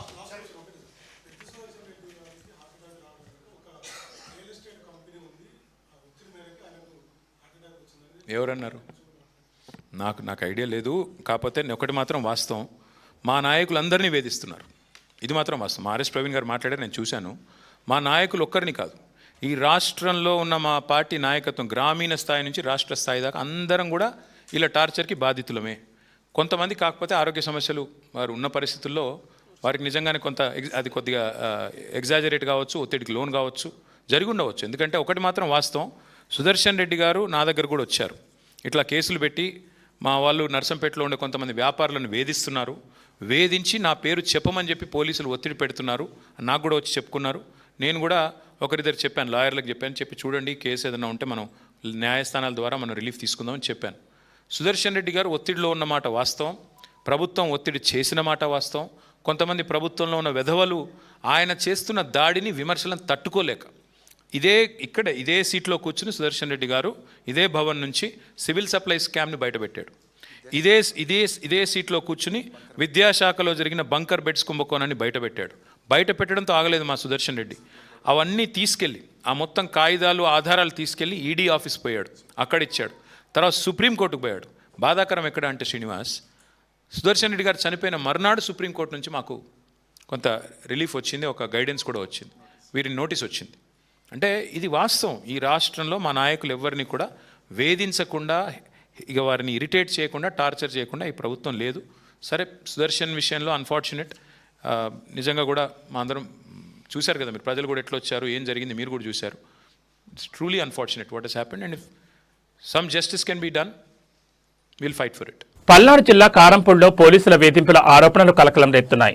ఆర్థిక లావాదేవీల కేసులో ఓ వ్యక్తిని 4 రోజుల పాటు అక్రమంగా పోలీస్ స్టేషన్లో ఉంచి వేధించారని బాధిత కుటుంబం ఆరోపిస్తోంది. అనంతరం భార్యాభర్తలను మరోసారి స్టేషన్కి పిలిపించి అందరి ముందు దాడి చేశారని కూడా ఆరోపించారు. గంజాయి కేసులో ఇరికిస్తామని బెదిరించడంతో మనస్తాపానికి గురైన మహిళ పొరుగుమని తాగి ఆత్మహత్యత్నానికి పాల్పడినట్లు కుటుంబ సభ్యులు తెలిపారు. ప్రస్తుతం ఈ ఘటనపై సమగ్ర విచారణ జరిపి తమకు న్యాయం చేయాలని, కారంపూడి ఎస్ఐ వల్ల తమకు ప్రాణహాని ఉందని బాధిత దంపతులు ప్రభుత్వాన్ని కోరుతున్నారు. మా ఆయన మెరగాల పనులు వాటిలో నష్టం వచ్చింది. రైతులందరూ కలిసి మా ఆయన మీద కేసు పెట్టారు. కారంపూడి ఎస్ఐ గారు వచ్చి మా ఇంటికి వచ్చి మా ఆయన జీబులో ఎక్కించుకొని వెళ్ళారు. 4 రోజుల దాకా ఇంటికి తేలేదు. ఇంటికి తేకపోయాక నేను వెళ్తే చేసిందంత లంజా, నువ్వే డబ్బులన్నీ ఎక్కడ పెట్టావు, ఏం చేసావు, ఎవరెవరికి ఇచ్చావు అని అసభ్యంగా మాట్లాడిండు. నేను లాయర్ని పట్టుకొని కోర్టుకు వేసాను. కోర్టుకు వేసి మా ఆయన్ని విడిపించుకున్నాక మళ్ళీ నిన్న విడిపించాడు. నిన్న విడిపించి మా ఆయన్ని కొడతానికి నేను కాళ్ళ మీద పడ్డాను. కాళ్ళ మీద పడితే నన్ను బూటు కాలుతో తన్ని చేసినంత లంజా నువ్వే, డబ్బులన్నీ ఎక్కడ పెట్టావు, ఏం చేస్తున్నావు అని అన్నాడు. నేను ఆ తిట్లకు తట్టుకోలేక మందు తాగాను. కారంపూడి ఎస్ఐ వల్ల నాకు ప్రాణగండం ఉంది. ఏదైనా మీరే నాకు న్యాయం చేయాలి. కారంపూడి మండలం గాజారుపల్లి. నేను మిరగాయలు కొనడం అమ్మడం చేస్తున్నాను. నాకు ఈ సంవత్సరం నష్టపోతే రైతులందరూ కలిసి నా మీద కేసు పెట్టారు. కారంపూడి ఎస్ఐ గారు వచ్చి నన్ను స్టేషన్ కాడికి పోదాం, కారు ఎక్కురాలంటే నేను ఎందుకు సార్ అంటే నీకు తెలియదారు నా కొడక అని చెప్పేసి నన్ను తన్ని కార్లు వేశారు. మా నాన్నగారు వచ్చి ఎందుకు సార్ అని అడిగితే నీకు తెలియదారని చెప్పి మా నాన్న కూడా తన్ని మా నాన్నగారు జోబులో ఉన్న డబ్బులు, ఇంట్లో ఉన్న డబ్బులు తీసుకొని కారంపూడి ఎస్ఐ గారు స్టేషన్ కాడికి తీసుకెళ్లారు. స్టేషన్కి తీసుకెళ్లినాక 4 రోజులు నన్ను చిత్రహింస పెట్టి కొట్టారు. భార్య నన్ను 4 రోజులు ఆగిన తర్వాత స్టేషన్ కాడికి పిల్లగాలను తీసుకొని వస్తే సార్ నన్ను మా భార్య నా భర్తను చూపించండి అని అడిగితే బయటికి తీసుకొచ్చి ఎక్కడ స్టేషన్లో సేల్ అంజదాన అని మా భార్యని తిట్టాడు, నన్ను కొట్టాడు. తర్వాత ఎస్ఐ గారు మా ఆవిడ బయటికి లాయర్ కాడికి వెళ్ళి కోర్టు కాడికి వెళ్ళింది. నన్ను మరుసటి రోజు నా భార్య ఇంటికి తీసుకొచ్చింది. ఇంటికి తీసుకొచ్చినాక మళ్ళీ 2వ రోజు ఎస్ఐ గారు ఫోన్ చేసి నువ్వు స్టేషన్ కాడికి రాని చెప్పి నా భార్య నన్ను పిలిపించాడు. నువ్వు కోర్టులో కేసు పెడతావు నా మీద అన్ని అనే నా భార్య ముందు నన్ను కొట్టాడు. నా భార్య అప్పుడు నన్ను కొడతంటే చూడలేక కాళ్ళ మీద పడి మా ఆయన వదిలేండంటే చేసేది మొత్తం నువ్వే లంజానని చెప్పేసి 3 కాళ్ళతో తన్నాడు. తన్ని సాయంత్రం 9 గంటల దాకా స్టేషన్లోనే ఉంచాడు. తర్వాత 9 గంటల తర్వాత ఇంటికి పోమన్నాడు. నేను ఇంటికి వచ్చాక నా భార్య నా చేతులు పట్టుకొని అయ్యా ఎందుకయ్యా మనకి ఈ బతుకు, ఎస్ఐ గారు నన్ను ఇద్దరిని కొట్టి చిత్రహింస పెడుతున్నాడు, మనం ఏదో ఒకటి చేసుకుందాం అయ్యా, మన ఈ బతుకు మనకొద్దు, ఎస్ఐ గారు మనం బతకనీయడు మనల్ని అని బతకనీయడు, మనం ఏదో ఒకటి చేసుకుందాం, సరే ఆగు నేను పిల్లగాలను తీసుకొని వస్తాను ఇప్పుడే అని బయటకు వచ్చి పిల్లగాలను తీసుకుని వచ్చేలోపు నా భార్య తాగిపడి ఉన్నది. నేను తీసుకొని హాస్పిటల్కి ఆకలేసుకుంటా తీసుకెళ్ళాను హాస్పిటల్కి. ఈరోజు వచ్చాక సాయంత్రం 5 గంటలకి ఎస్ఐ గారు ఫోన్ చేసి ఎరా నువ్వు మీ ఆడలు ఇద్దరు కలిసి మందు తాగినట్టు నీ పిల్లానికి నువ్వు మందు పోసి రామలాస్తే హాస్పిటల్లో ఉండవా, నువ్వు రేపొద్దు ఇప్పుడు సాయంత్రం కానీ ఇప్పుడు కానీ రాకపోతే స్టేషన్ కాడికి రేపొద్దున గంజాయి కేసు పెట్టి నిన్ను లోపలేస్తారా. కారంపూడి ఎస్ఐ గారి వల్ల మాకు ప్రాణహాని ఉంది. పశ్చిమ గోదావరి జిల్లా యలమంచిలి మండలం చించినాడ గ్రామంలో స్వర్గీయ వంగవీటి మోహన్ రంగా విగ్రహావిష్కరణ కార్యక్రమం ఘనంగా జరిగింది. గ్రామ ప్రజలు, జనసేన యువత, రంగా రాధా మిత్రమండలి ఆధ్వర్యంలో నిర్వహించిన ఈ కార్యక్రమంలో రాష్ట్ర జలవనరుల శాఖ మంత్రి నిమ్మల రామానాయుడు, వంగవీటి రంగా తనయుడు వంగవీటి రాధ, తాడేపల్లిగూడెం ఎమ్మెల్యే బొలిశెట్టి శ్రీనివాస్ పాల్గొన్నారు.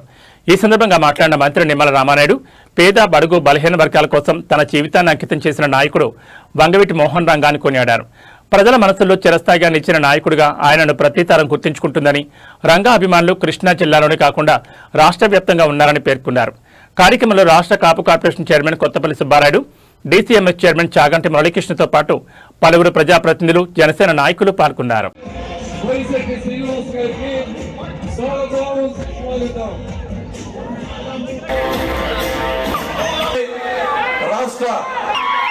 పేరు కలిస్తే గుండెల్లో ధైర్యం వస్తుంది. ఆయన ఆశయం 1000 గుర్రాల బలాన్ని ఇస్తుంది. ఒక వైబ్రేషన్, ఒక జాతీయ నాయకుడిగా అలాగే మధ్యలో డాక్టర్ భయపడిన దేశాన్ని రంగా గారంటే పేదల పక్ష బహుజన పేదల పెన్నిది ఊరు ఓడలా వెలుస్తుంది.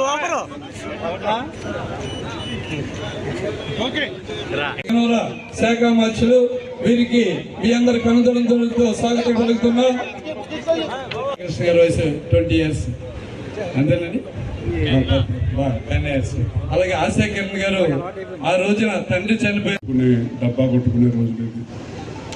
ఎన్నిసార్లు గెలిచామని చెప్పనేది కాదు, ఎన్ని సంవత్సరాలు శాసనసభ్యుల కింద ఉన్నామని చెప్పని కాదు, లేదంటే ఏ పదవులు అలంకరించాలని చెప్పనేది కాదు, ఎన్ని తరాల ప్రజల్ని ప్రభావితం చేశారని చాటి చెప్పిన నాయకుడు, ఒక కీర్తిశేషులు వంగవీటి మోహన్ రంగా గారిని చెప్పేసారు. రంగా గారు జిల్లా పేరు పెట్టాలని చెప్పని కోరుతూ ఉన్నారు. రంగా గారి పేరుకి కృష్ణా జిల్లాలో పుట్టినా సరే మరి ఇక్కడ విగ్రహం ఏర్పాటు చేశారు.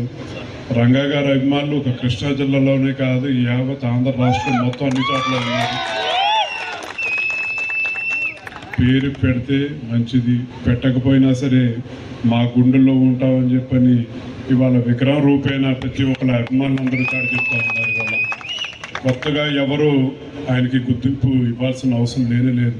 ప్రజలు గుర్తించారు, ప్రతి తరం కూడా ఆయన గుర్తుంచుకుంటుందని చెప్పని కూడా ఈ సభాముఖంగా తెలియజేసుకుంటూ పెద్దలు చించినాడ సంబంధించినటువంటి రాధా రంగ మిత్ర మండలి సభ్యులకు, అదేవిధంగా మన పవర్ స్టార్ పవన్ కళ్యాణ్ గారి అభిమానులకు అందరికీ కూడా పేరు పేరున కూడా హృదయపూర్వకమైనటువంటి నమస్కారాలు. చించినాడ గ్రామం అంటే మీ అందరికీ తెలుసు, ఒక పోరాటాలకి ఒక ఉద్యమాలకి కూడా గడ్డ మన చించినాడ గ్రామం. అటువంటి పోరాటాల ఉద్యమాల గడ్డ అయినటువంటి ఈ చించినాడ గ్రామంలో, ఎందుకంటే మనందరికీ తెలుసు వంగవీటి మోహన్ రంగ అంటే ఒక ఉద్యమం, వంగవీటి మోహన్ రంగ అంటే ఒక ఉప్పెన, వంగవీటి మోహన్ రంగ అంటే ఒక సామాజికమైనటువంటి చైతన్యం.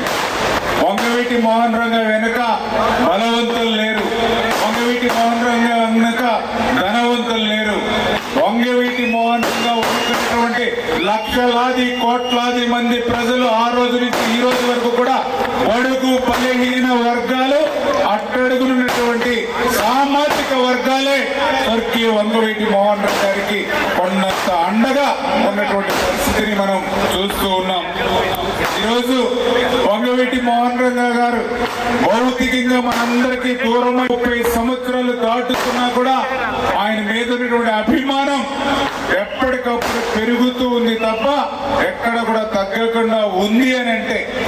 ఎందుకంటే ఈరోజు మనం కూడా చూస్తూ ఉంటాం, ప్రతి ఇంటిలో కూడా మనకి ఎంతో ఇష్టమైనటువంటి వ్యక్తి, మనకి ఎంతో ఆప్తుడు, మనకెంతో కుటుంబ సభ్యుడు చనిపోతే 10 రోజులు కర్మకాండల వరకు గుర్తుపెట్టుకుంటారు. కొంతమంది అయితే మరొక నెల రోజులు గుర్తుపెట్టుకుంటారు, కొంతమంది అయితే సంవత్సరం అయ్యేంత వరకు 1 సంవత్సరం పాటు గుర్తుపెట్టుకుంటారు. అక్కడి నుంచి జనజీవన స్రవంతిలో కలిసిపోయే విషయం మనందరికీ తెలుసు. కానీ ఈరోజు స్వర్గీయ వంగవీటి మోహన్ రంగ గారు భౌతికంగా మనకు దూరమై 30 సంవత్సరాలు దాటుతున్న ఆయన మీద అభిమానం, ఆయన మీద నుండే గౌరవం రోజు రోజుకి సంవత్సరానికి పెరుగుతుంది అని అంటే స్వర్గీయ వంగవీటి మోహన్ రంగ గారు జీవించి ఉన్నప్పుడు ఆయన నీతి, నిజాయితీ, నిబద్ధత, పేదల కోసం ఆయన చేసినటువంటి పోరాటం, ఆయన చేసినటువంటి ఉద్యమం. ఎందుకంటే చిన్న వయసులోనే ప్రాణాలను సైతం పేదల కోసం త్యాగం చేసినటువంటి మోహన్ రంగ. అటువంటి మోహన్ రంగ గారి గురించి ఇప్పుడే పెద్దలు చెప్పారు. వాస్తవం, నేను కూడా ఆ రోజు డిగ్రీ చదువుకుంటున్నటువంటి రోజుల్లో వంగవీటి మోహన్ రంగ గారి జీవితాన్ని మేము కూడా ఆ రోజు ఆశ్చర్యంగా వింటా ఉండేవాళ్ళం, చూసేవాళ్ళం. ఒక రిక్షా కార్మికుల కోసం, ఒక తోపుడు బండ్ల వాళ్ళ కోసం, ఒక ఇళ్ల పట్ట పేద వర్గాల వారి కోసం, మధ్య తరగతి వర్గాల కోసం విజయవాడ లాంటి పట్టణంలో పోరాడినటువంటి వ్యక్తి అంటే అది వంగవీటి మోహన్ రంగ గారు. అటువంటి మోహన్ రంగ గారు ఈరోజు భౌతికంగా మన దగ్గర లేకపోయినా ఆయన యొక్క ఆశయ సాధన కోసం ఆయన ఏదైతే పని చేశారో ఆ స్ఫూర్తితోటే ఈరోజు తెలుగుదేశం, జనసేన, బీజేపీ కూటమి ప్రభుత్వం కూడా ఆ స్వర్గీయ వంగవీటి మోహన్ రంగ గారి యొక్క ఆశయాలను ముందుకు తీసుకెళ్లేటువంటి బాధ్యత ఈ రోజు ఈ కూటమి ప్రభుత్వం తీసుకుంటుంది అనే విషయాన్ని కూడా స్పష్టంగా ఈ సందర్భంగా మీ ద్వారా కూడా తెలియజేసుకుంటూ, ఆ రకంగా కార్మికుల కోసం, శ్రామికుల కోసం, పేద బడుగు మధ్యతరగతి వర్గాల కోసం ఆ యొక్క వంగవీటి మోహన్ రంగ గారి యొక్క కృషి ఈ రోజు ఈ తెలుగుదేశం, జనసేన, బీజేపీ కూటమి మేనిఫెస్టోగానే పెట్టుకుని ఈ రోజు మేము ముందుకెళ్తామనే విషయాన్ని కూడా మరొక్కసారి. రంగారెడ్డి జిల్లా హయత్ నగర్ మండలం ముదిరాజ్ కాలనీలోని ప్రభుత్వ భూముల అంశంపై బీజేపీ ఎల్బీనగర్ ఇన్ఛార్జ్ సామా రంగారెడ్డి రాష్ట్ర ప్రభుత్వంపై విమర్శలు గుప్పించారు. సర్వే నంబర్ 255/1లో ఉన్న భూమిలో రైతులు దశాబ్దాలుగా సాగు చేస్తున్నారని, కొంతమంది ఆర్థిక ఇబ్బందులతో పేదలకు ఫ్లాట్లుగా విక్రయించారని తెలిపారు. ప్రస్తుతం ఆ భూమిని ప్రభుత్వం స్వాధీనం చేసుకునేందుకు ప్రయత్నిస్తోందని ఆరోపించారు. 1975లో అప్పటి ప్రభుత్వం సాగు చేస్తున్న రైతులకు పట్టా పుస్తకాలు ఇచ్చిందని గుర్తు చేసిన ఆయన, పేదల భూములను ప్రభుత్వం తీసుకోవడం అన్యాయమని అన్నారు. బాధిత రైతులు, ఫ్లాట్ల యజమానులకు న్యాయం జరిగే వరకు బీజేపీ వారి తరపున పోరాటం కొనసాగిస్తుందని సామా రంగారెడ్డి స్పష్టం చేశారు. కార్యక్రమంలో మాజీ కార్పొరేటర్ కళ్యం నవజీవన్ రెడ్డి, రైతులు, ఫ్లాట్ల యజమానులు పాల్గొన్నారు.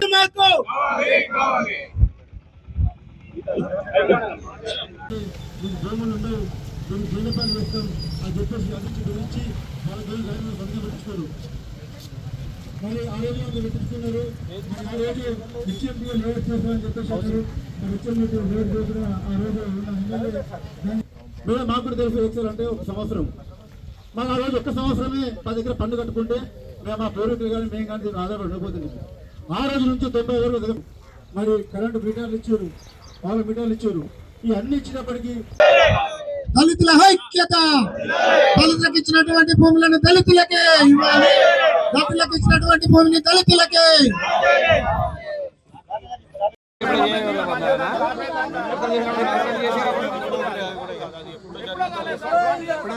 మరి అధికారులు ఉన్నప్పుడు ఈ 300 భూమిని ఎందుకు కాపాడలేకపోయారు? మేము ఈ 18 ఎకరాలను ఎందుకు కాపాడినాం? ఈ 18 ఎకరాల భూమి మేము కాపాడకుంటే ఈ భూమి ఇంకొక హైదరాబాద్ లో 60 ఎకరాల ల్యాండ్ అది పోయింది సార్. 60 సర్వే నెంబర్లో 120 ఎకరాల ల్యాండ్ 70 ఎకరాలు లేఅవుట్ చేసి పెట్టినప్పుడు ఎంఆర్ఓ వరకు రైట్ ఇచ్చారు. ఇది సబ్ రిజిస్టర్ గురించి 50 ఎకరాల భూమి మీద కబ్జాలు ఉంటాయి. 18 ఎకరాల భూమి శ్మశాన వాటికి ఇచ్చారు సార్. మేమే ఇచ్చాం. అది ఇది కూడా కాపాడుకోవాలి. మరి కాపాడినాం కాబట్టి ఇవాళ ప్రభుత్వం అంటారు. ప్రభుత్వం అంటే ప్రజలే ప్రభుత్వం సార్. ప్రభుత్వం ప్రజలు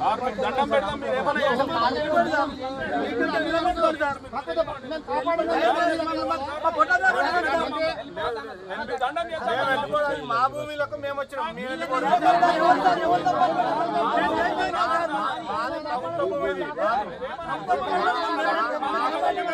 ప్రభుత్వ భూమి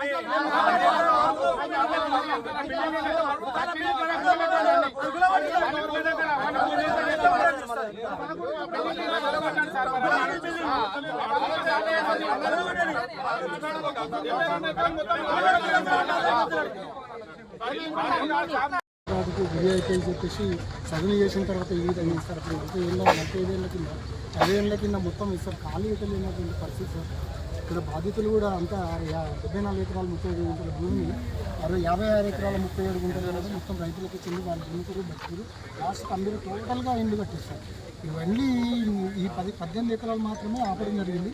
కాబట్టి ఇక్కడ చెత్త ఎరుకుంటోళ్ళు, మున్సిపల్లో పనిచేసేవాళ్ళు, గరీబ్ వాళ్ళు అంతా దీని మీద బతుకును ఆధారపడినాం సార్. దీన్ని మాకు న్యాయం చేయాలని చెప్పేసి మేము ప్రభుత్వం తరఫు నుంచి మాకు న్యాయం చేయాలని, మాకే దక్కేటట్టు కూడా చేయాలి సార్. ఇది మీ కాలు మొత్తం ఖచ్చితంగా మీ సమస్య ఏదైతే మాకు ప్రైవేట్ అన్నప్పుడు ఇల్లు కిరాయి కొనేటప్పుడు ఆయన సొంత మీటర్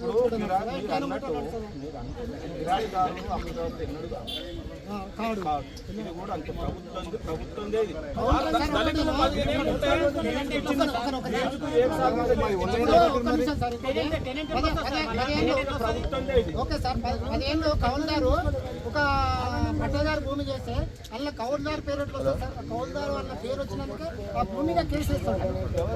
మరి ఇది కూడా అంతే కదా సార్. దానికో రూల్ దీనికో రూల్ కదా సార్.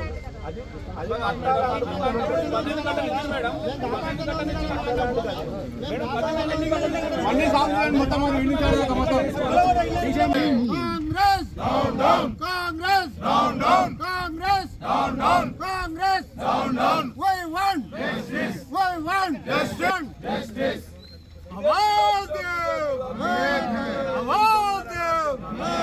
బాబాసాహెబ్ అంబేద్కర్ వారసులకు భూమిని ఇవ్వాలి. బాబాసాహెబ్ వారసులకు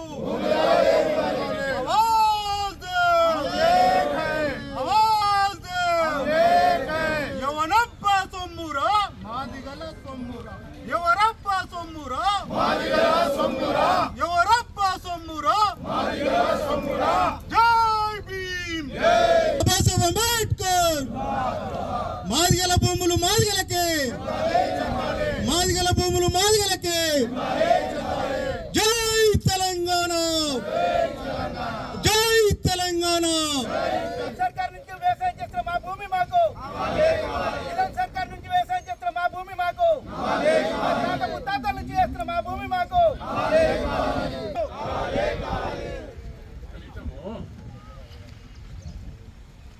ఇక్కడ హైదరాబాద్ రమణగల్ హైదరాబాద్లో 1900 మన భూమి రికార్డు, తెలంగాణ రికార్డులు 1950 నుంచి రికార్డులు కాసులపాని అంటాం మనం. 54-55 నుంచి కాసులపాని అంటే అంత పూర్వం నుంచి హైదరాబాద్ దళితులు ఈ 255 సర్వే నెంబర్ ఉన్న భూమిని ఇక్కడ ఉన్న వాళ్ళు సాగు చేసుకుంటారు.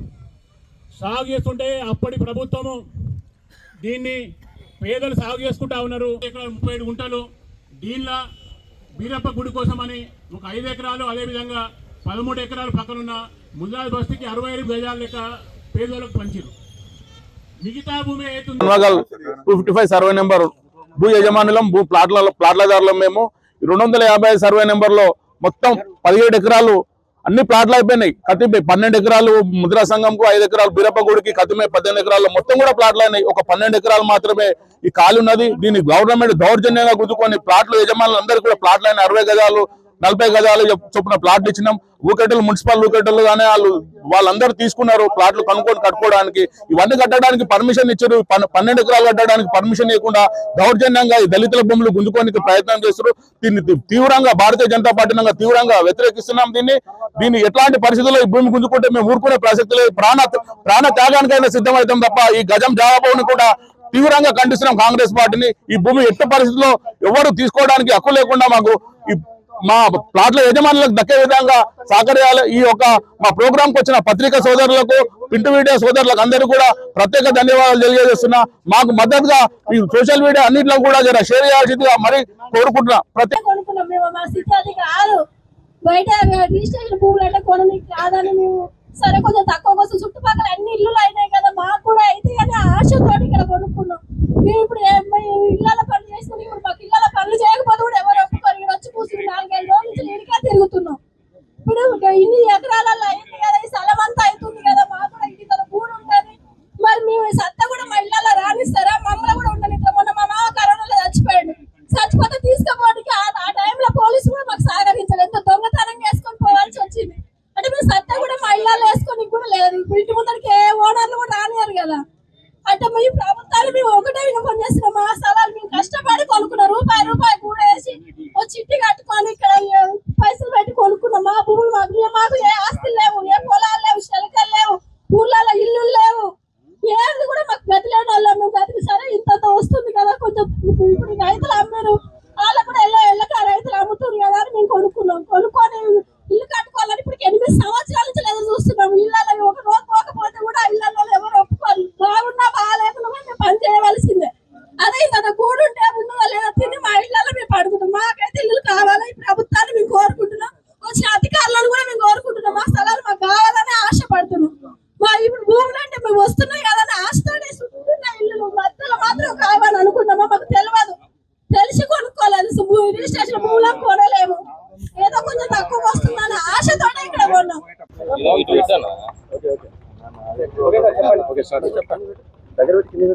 సర్వే నెంబర్ 255 అన్మగల్ విలేజ్కి సంబంధించి, ఐత్నార్ మండల్ అన్మగల్ విలేజ్కి సంబంధించి 255 సర్వే నెంబర్ అనేది పూర్తిగా గవర్నమెంట్ భూమి, ప్రభుత్వ భూమి. దీంట్లో మనకు కొంతమంది రైతులకు 1974లో ఏక్సాల్ అంటే లీజు కింద 1 సంవత్సరం కాస్ట్ చేసుకోమని అప్పట్లో ఇవ్వడం జరిగింది. కానీ దానికి ఎలాంటి టైటిల్ కానీ లీగల్గా ఎలాంటి వ్యాలిడిటీ లేదు. ఎందుకంటే దాంట్లో ఇచ్చినటువంటి సర్టిఫికేట్లో కూడా వాళ్ళు క్లియర్గా రాశారు మీకు ఎలాంటి హక్కుదారులు ఉండే, ఓన్లీ కాస్ట్ చేసుకోమని, అది కూడా 1 సంవత్సరం వరకే కాస్ట్ చేసుకోమని ఇవ్వడం జరిగింది. దాని తర్వాత మరి ప్రభుత్వ ఆధీనంలోనే ఉన్నది. 1984-85 నుంచి కూడా ప్రభుత్వ ఆధీనం ఉంది. ఇప్పుడు ఉన్నటువంటి ఇక్కడ ధర్నా చేస్తున్న వాళ్ళకు ఎలాంటి లీగల్గానైతే రైట్స్ లేవు. అది పూర్తిగా ప్రభుత్వ భూమి. దీన్ని మనం ప్రభుత్వము హౌసింగ్ స్కీమ్ కింద 10 ఎకరాలు కేటాయించడం జరిగింది. దాన్ని ఇప్పుడు మేము ప్రభుత్వానికి హౌసింగ్ వాళ్లకు హ్యాండ్ ఓవర్ చేయడానికి ఇక్కడికి రావడం జరిగింది. చాలా రోజులుగా పన్నులు కడుతున్నాం మేము, మాకు ఉంది, రసీదు కూడా ఉన్నాయి. గవర్నమెంట్ అప్పుడు లీజు కింద ఎప్పుడైతే మనకు భూమి శిస్తు సిస్టమ్ గతంలో ఉందో, ఆ భూమి శిస్తు ఉన్నప్పుడు ఆ చేసుకున్నందుకు లీజు కింద చేసుకున్నందుకు ఏదైతే ఉందో దాని కొరకు పన్ను కట్టారు తప్ప అది లీగల్గా ఏదో టైటిల్ హక్కు కొరకు అట్లాంటి దానికి సంబంధించింది అయితే కాదు. అక్కడ కూడా అపోజిట్ లో కూడా గవర్నమెంట్ అది కూడా ప్రభుత్వం చేశారు కదా. ఇంతకుముందు గతంలో అంటే ఒక 10 years బ్యాక్ అనుకుంటా, అప్పుడు జివో 58-59 కింద ఏదైతే అన్అబ్జెక్షనబుల్ ల్యాండ్స్ ఏదైతే ఉన్నాయో వాటిని ప్రభుత్వం అప్పుడు ఉన్నటువంటి జివో ప్రకారం రెగ్యులరైజ్ చేసి ఉంటుంది. కానీ ఇప్పుడు అది కూడా నివాస గృహాలు ఉన్న వాటికే రెగ్యులరైజ్ చేశారు ఆల్రెడీ గతంలో. కానీ ఇప్పుడు ఇది ఓపెన్ ల్యాండ్, ఇది ప్రభుత్వాధీనంలో ఉన్నటువంటి ల్యాండ్. దీనికి సంబంధించి ఇది పూర్తిగా ప్రభుత్వ భూమి, ప్రభుత్వమే హక్కుదారులు దీనికి. ఇప్పుడు కబ్జాలు ఉన్న వరకు ఏమైనా న్యాయం చేసే అవకాశం ఉంది సార్ ప్రభుత్వం? ప్రస్తుతం అయితే లేదు. మరి ప్రభుత్వం దృష్టికి అయితే తీసుకెళ్తాం. అదైతే ఏం లేదండి. ఇప్పుడు ఈ సమస్యని మీరు ఈ రైతు ఇక్కడ ఉన్నటువంటి ఎవరన్నా దీంట్లో ఉన్నవాళ్ళు మాకు ఏమన్నా వినతి పత్రం రూపంలో ఇస్తే ప్రభుత్వం దృష్టికి తీసుకెళ్ళి దానికి సంబంధించి పరిష్కారం గురించి ఆలోచిస్తాం. హన్మగల్ హయత్ నగర్ లో 255 సర్వే నెంబర్లో గల 18 ఎకరాలు 74 ఎకరాల్లో దాదాపు పోయిన జాగా పోను ఇంకా 18 ఎకరాల్లో చాలా మంది కూడా నిరుపేదలు, రెక్కాడితే గానీ టొక్కాడినటువంటి నిరుపేదలు, బజ్జీ బండ్లు అమ్ముకునే వాళ్ళు, లేదంటే ఇళ్లలో నుంచి చెత్త ఎత్తుకపోయే వాళ్ళు, నిరుపేదలు, బీసీ, ఎస్సీ, మైనారిటీ అట్లాంటి ఎంతో పేదలు 60 గజాలు 70 గజాలు వాళ్ళు పుస్తల తాళ్లు కుదబెట్టుకొని, లేదంటే చిన్న చిన్న వస్తువులు ఏమన్నా ఉంటే కుదబెట్టుకొని ఈరోజు జాగా కట్టుకొని, ఒక నిరుపేదకు కళ ఏంటిది అంటే నా సొంత ఇల్లు ఉండాలి అనేది ఒక కళ.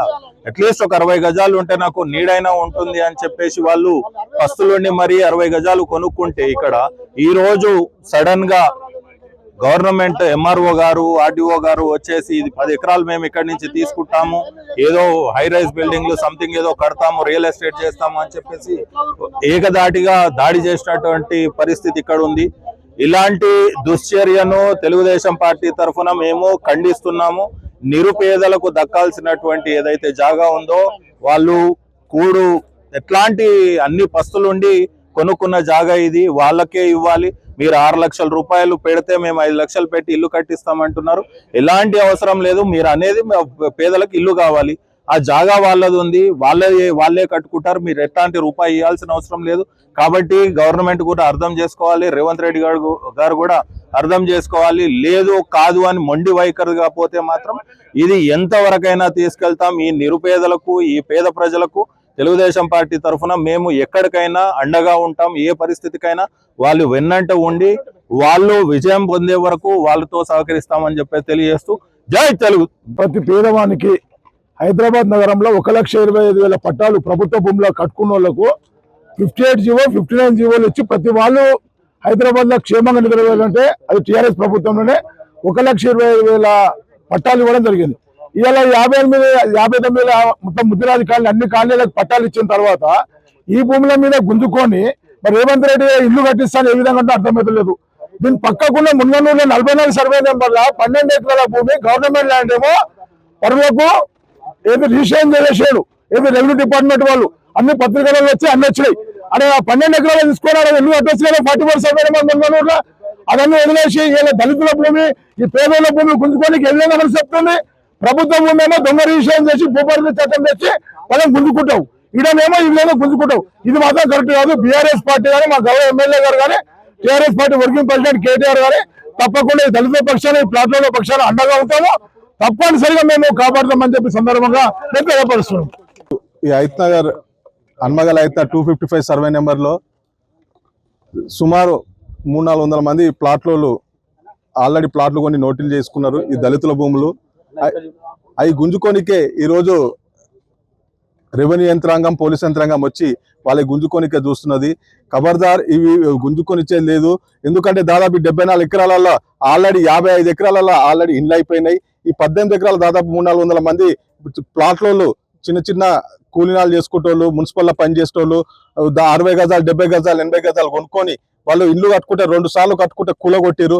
మిగిలిన దాంట్లో కూలగొట్టలే కానీ 18 ఎకరాల కూలగొట్టి ఈరోజు కాంగ్రెస్ ప్రభుత్వం ఈ పొలం మీద కన్ను పడ్డది. వీళ్ళు కాంగ్రెస్ ప్రభుత్వం ఇందిరమ్మ ఇల్లు ఇస్తా 5 లక్షల రూపాయలు ఇస్తా అని చెప్పి ఏదో రోజు పేపర్ల ప్రకటనలు ఇస్తారు. ప్రకటనలు కాదు, ఆల్రెడీ కొనుక్కున్న ప్లాట్ల ఇల్లు కట్టుకొని ఇవ్వాలని చెప్పి మేము డిమాండ్ చేస్తున్నాం. వాళ్ళకి ఏమో 5 లక్షల రూపాయలకి అవసరం లేదు. వాళ్ళు ఇచ్చిన ప్లాట్లలో వాళ్ళు సొంత డబ్బులు పెట్టి కట్టుకోనిక సిద్ధంగా ఉన్నారు. కానీ మీరు గుంజుకోనిక చూస్తారు. కానీ మీరు పేపర్ ప్రకటనలో మాత్రం మేము ఇందిరమ్మ ఇల్లు ఇస్తాం 5 లక్షల రూపాయలు ఇస్తామని చెప్పి రోజు ప్రకటన. కాంగ్రెస్ ఇప్పటికైనా ఈ హయత్ నగర్ హన్మగల్ 255 సంబంధించిన భూములని మీరు లాక్కునేది విరమించుకోవాలి. ఈ పొలాలు మొత్తం వీళ్ళకు దక్కాలి. ప్లాట్లకు ల్యాండ్ లార్డ్స్ మొత్తం వీళ్ళ పొలాలు వీళ్ళకే ఉండాలి. వీళ్ళ ఉన్న వరకు మేము భారతీయ జనతా పార్టీ తరఫున మేము పోరాటం చేస్తాం. వీళ్ళ రైతుల పక్షాన, ప్లాట్ల పక్షాన మేము ఉంటామని చెప్పి తెలియజేస్తున్నాం. ములుగు జిల్లా కొత్తగూడ మండలంలో నిర్వహించిన కాంగ్రెస్ పార్టీ ఆత్మీయ అభినందన సభలో రాష్ట్ర మంత్రి డాక్టర్ ధనసరి సీతక్క పాల్గొన్నారు. ఈ సందర్భంగా ఆమె మాట్లాడుతూ రాష్ట్రంలోని ప్రతి నిరుపేద కుటుంబానికి ఇందిరమ్మ ఇళ్ల పథకం ద్వారా సొంత ఇల్లు అందించేందుకు ప్రభుత్వం కట్టుబడిందన్నారు.